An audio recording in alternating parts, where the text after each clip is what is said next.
विदर्भात पुढील 8 ते 10 दिवस पावसाची शक्यता कमी। विदर्भातील बहुतांश जिल्ह्यांमध्ये गेल्या 15 दिवसांपासून पाऊस गायब। एल निनोमुळे पुढील काही दिवस पाऊस कमी पडणार। पावसाचा मोठा खंड पडल्याने खरीप पिकांना फटका। साताऱ्यातील कोयना धरणाचे दरवाजे दुसऱ्यांदा बंद केले। धरणाच्या पायथा वीजगृहातून 1050 क्युसेकनं पाण्याचा विसर्ग। कोयना धरणाचा पाणीसाठा 98.35 टीएमसीवर पोहोचला। धरणामध्ये 11,657 क्युसेक पाण्याची आवक सुरू। जळगाव जिल्ह्यामधल्या हातनूर धरणामध्ये 74% एवढा पाणीसाठा शिल्लक। गत वर्षाच्या तुलनेमध्ये 9% पाणी पातळीनं वाढ। 15 दिवसांपासून मुक्ताईनगर भुसावळ भागामध्ये पावसाची विश्रांती। जळगाव जिल्ह्यामध्ये 33 दिवसांमध्ये 429 मिलीमीटर पाऊस, तर 59% दिवस गेले कोरडेच। आगामी काळामध्ये पावसाची शक्यता कमी असल्यानं शेतकऱ्यांची चिंता वाढण्याची शक्यता। पावसाचा खंड वाढत असल्यामुळे वर्धा जिल्ह्यातील शेतकऱ्यांमध्ये चिंता वाढली। सोयाबीन कपाशीला शेतकऱ्यांनी संरक्षित सिंचन करण्याचा कृषी विभागाचा सल्ला। रस शोधक किडींचा प्रादुर्भाव वाढण्याची शक्यता असल्यानं योग्य फवारणीचं नियोजन करावं असं आवाहन। आष्टीमधल्या दुष्काळजन्य परिस्थितीकडे लोकप्रतिनिधी लक्ष देत नाहीत। माजी आमदार बाळासाहेब आजबे यांचा आमदार सुरेश धस यांना टोला। कुकडीचं पाणी सीना धरणामध्ये सोडण्याची मागणी। जळगावच्या 40 गावांमध्ये पावसाची प्रतीक्षा कायम। कोतगाव धरणामध्ये अवघा 15% पाणीसाठा शिल्लक असल्यामुळे शेतकऱ्यांची चिंता वाढली। बुलढाण्याच्या खडकपूर्णा प्रकल्पाचा जिवंत साठा अवघा 2.48%। रब्बी पिकांवर संकट, तर पिण्याच्या पाण्याचा प्रश्न गंभीर। धरण क्षेत्रामध्ये आतापर्यंत 304 मिलीमीटर पाऊस। हिंगोलीमध्ये पावसाचा खंड पडल्यामुळे पिकांची वाढ खुंटली। शेतीसाठी चांगल्या पावसाची अपेक्षा। पिकांवरील रोग आटोक्यात येत नसल्यामुळे शेतकरी चिंतेत। चंद्रपूर जिल्ह्यामध्ये पावसाचा खंड। धान, कापूस, सोयाबीन पिकांची वाढ खुंटली। सोयाबीन पिकावर रोगांचा प्रकोप। जिल्ह्यामध्ये आतापर्यंत पडलाय केवळ 32% पाऊस। बीडच्या परळीमध्ये पाऊस नसल्यामुळे खरीपाची पिकं सुकू लागली। 3-4 दिवसांमध्ये पाऊस नाही आला तर संपूर्ण पीक उद्ध्वस्त होण्याची भीती। गेल्या वर्षीचा पीक विमा अजूनही मिळाला नसल्याच्या शेतकऱ्यांची माहिती। श्रावण महिन्यामध्ये देखील कोकणवासियांना श्रावण सरींची प्रतीक्षा। रत्नागिरी जिल्ह्यामध्ये गेल्या आठवड्याभरापासून सरासरी 15 मीटरहून अधिक पाऊस नाही। जूनपासून आजपर्यंत रत्नागिरी जिल्ह्यामध्ये 68% पावसाची सरासरी। नागपूर जिल्ह्यामध्ये गेल्या 2 आठवड्यांपासून पावसानं दडी मारल्यामुळे शेती पिकांना फटका। जिल्ह्यामध्ये 31% पावसाची तूट निर्माण। सोयाबीन, कापूस, तूर, धान पिकांवर मोठ्या प्रमाणात परिणाम। शेतकऱ्यांना चांगल्या पावसाची प्रतीक्षा। नंदुरबार भाजीपाला बाजार समितीमध्ये मिरचीच्या दरावरून शेतकऱ्यांचा गोंधळ। मिरचीला भाव मिळत नसल्यामुळे शेतकरी आक्रमक। मिरचीची आवक वाढल्यानं केवळ 18 रुपये प्रति किलोचा दर। योग्य दर न मिळाल्यास आंदोलनाचा इशारा। नाशिकच्या येवल्यामध्ये कोथिंबिरीला कवडी मोल भाव। शेतकऱ्यांना 1.5 एकर कोथिंबिरीवर रोटावेटर फिरवला।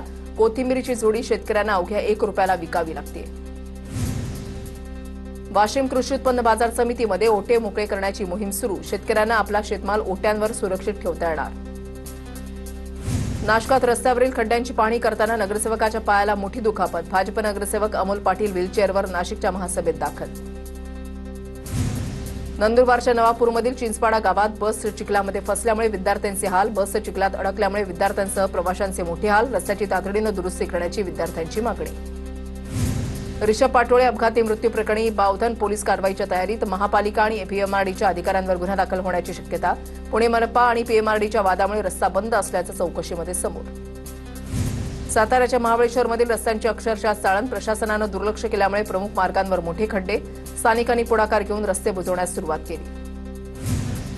सिंधुदुर्गच्या कुडाळमधील वेताळ बांबर्डे ते हिरलोक रस्त्यावर खड्ड्यांचं साम्राज्य। डागडुजीसाठी वापरण्यात येणाऱ्या साहित्यांचा दर्जा चांगला नसल्यानं नागरिकांनी काम बंद पाडलं। TV9 मराठीच्या बातमीनंतर बीड आणि धाराशिव जिल्ह्याला जोडणाऱ्या रस्त्याचं काम सुरू। पिंपळगाव घाट इथल्या ग्रामस्थांच्या उपोषणाची TV9 मराठीनं बातमी दाखवल्यानंतर प्रशासनाकडून दखल। धुळ्याच्या शिरपूरमधील खिलारे गावात आजही भरते झोपडीमध्ये शाळा। खिलारे गावातील पिरपाणी पाड्यावरील शाळेचं वास्तव समोर। पिरपाणी पाड्यावरील चिमुकल्यांना आजही पक्क्या वर्गखोलीची प्रतीक्षा। चंद्रपूरच्या चंदनखेडा आश्रमशाळेला क्रीडा शिक्षक मिळणार। विद्यार्थ्यांनी केलेली मागणी मंत्री अशोक उईके यांच्याकडून मान्य। हिंगोलीच्या कडोळी जिल्हा परिषद शाळेमध्ये शिक्षण विभागाच्या पथकाची पाहणी। अभिजित दिपकेंनी भेट दिल्यानंतर शिक्षण विभागाच्या पथकाची भेट। जिल्हा परिषद शाळेला सुविधा पुरवण्याच्या सूचना। धाराशिवच्या उमरगावातील निवासी शाळेची दुरवस्था। गेल्या अनेक वर्षांपासून शाळांची हीच परिस्थिती। निवासी शाळांमध्ये विद्यार्थ्यांना मूलभूत सुविधाही मिळत नसल्याचं चित्र। अमरावतीच्या अप्पर आयुक्त आदिवासी कार्यालयासमोर आदिवासी विद्यार्थ्यांचं बेमुदत ठिय्या आंदोलन सुरू। शैक्षणिक आणि मूलभूत सुविधा तत्काळ उपलब्ध करून देण्याची मागणी। आंदोलनात शेकडो विद्यार्थी सहभागी। पुणे रिंग रोडच्या मोजणीला भोरच्या शिवरे गावातील शेतकऱ्यांचा विरोध। मोजणीसाठी आलेल्या अधिकाऱ्यांना शिवरे ग्रामस्थांनी रोखलं। पिकांची काढणी पूर्ण होईपर्यंत मोजणी न करण्याची मागणी। रत्नागिरीच्या मांदिवली गावातील सरपंच चंद्रशेखर वेद पाठक यांचा संभाषणाचा व्हिडिओ समोर, ग्रामसेवकाला अर्वाच्य भाषेत धमकावल्याचा व्हिडिओ कैद. उत्तराखंडमध्ये मल्लिकार्जुन खरगे यांची सभा झालेल्या ठिकाणी भाजप समर्थकांकडून शुद्धीकरण. धुळ्यामध्ये भाजप विरोधात काँग्रेसचं सत्याग्रह आंदोलन. छत्रपती संभाजीनगरातील राजेंद्र दातेंच्या उपोषणाचा आजचा 12वा दिवस. मराठा समाजाला शाश्वत आरक्षण मिळावं यासाठी दातेंचं उपोषण. महसूल मंत्री चंद्रशेखर बावनकुळे यांची दातेंसोबत फोनवरून चर्चा. लेखी आश्वासन दिल्याशिवाय उपोषण सोडणार नसल्याची दातेंची भूमिका. अकोल्यामध्ये गोर बंजारा समाजाच्या एसटी आरक्षणासाठी तांड्या गावातून ठराव घेण्याचं आवाहन. संपूर्ण अकोला जिल्ह्यातील प्रत्येक तांडा आणि गावात जाऊन आरक्षणाबाबत जनजागृती मोहीम राबवण्यात येणार. गोर सेनेचे राष्ट्रीय अध्यक्ष प्राध्यापक संदेश चव्हाण यांची माहिती. नाशिक महानगरपालिकेच्या मुख्य प्रवेशद्वारावर रहिवासी व्यापाऱ्यांचं आंदोलन. जुन्या नाशिकचा तातडीनं विकास करावा, व्यापाऱ्यांची मागणी. पुण्यासाठी थेट रेल्वे सुरू करण्याची भीम आर्मीची मागणी. पुणे रेल्वेसाठी नंदुरबारकरांचा संघर्ष. ट्रॅव्हल्स अव्वाच्या सव्वा भाडे आकारत असल्यामुळे प्रवाशांना आर्थिक भुर्दंड. तीव्र आंदोलन छेडण्याचा इशारा. नाशकातील हरिहर गडाची वाट अनिश्चित काळासाठी बंद. पर्यटकांच्या सुरक्षेसाठी वन विभागाचा निर्णय. दाट धुक्यामुळे गडावर चढाई धोकादायक. नाशिकमध्ये पारंपरिक मंगळागौर कार्यक्रमाचं आयोजन. सामूहिक मंगळागौर कार्यक्रमाला महिलांचा उत्स्फूर्त प्रतिसाद. बीड जिल्हा रुग्णालयामध्ये सिझेरियननंतर मातेच्या पोटामध्ये हातमोजे रुमाल राहिल्याचं प्रकरण. जिल्हा शल्यचिकित्सकांनी पुण्यामध्ये जाऊन तरुणीची घेतली भेट. अधिक चौकशीसाठी लातूरमधून एक पथक दाखल. दोषींवर कडक कायदेशीर कारवाईचा इशारा. चंद्रपूर जिल्ह्यामधल्या 6 मतदारसंघातील 2,70,000 मतदारांची पुन्हा पडताळणी. 51,918 मृत मतदारांची नावं वगळणार, तर 1,62,899 मतदार कायमस्वरूपी स्थलांतरित. बुलडाण्याच्या मेहकरमध्ये आमदार सिद्धार्थ खरात यांच्या पुढाकारातून भव्य रोजगार मेळावा. आतापर्यंत 4,000 बेरोजगारांना रोजगाराची संधी. सिद्धार्थ खरात यांच्या पुढाकारातून तिसरा रोजगार मेळावा. नंदुरबार जिल्ह्यामध्ये वाढता श्वान उपद्रवामुळे जिल्हासह आयुक्तांकडून श्वान निवारा आणि एबीसी केंद्राची पाहणी करून सुरू. नंदुरबार नगर परिषदेच्या कार्यरत एबीसी केंद्रामध्ये मागील 6 महिन्यामध्ये सुमारे 1,802 श्वानांचं निर्विजीकरण.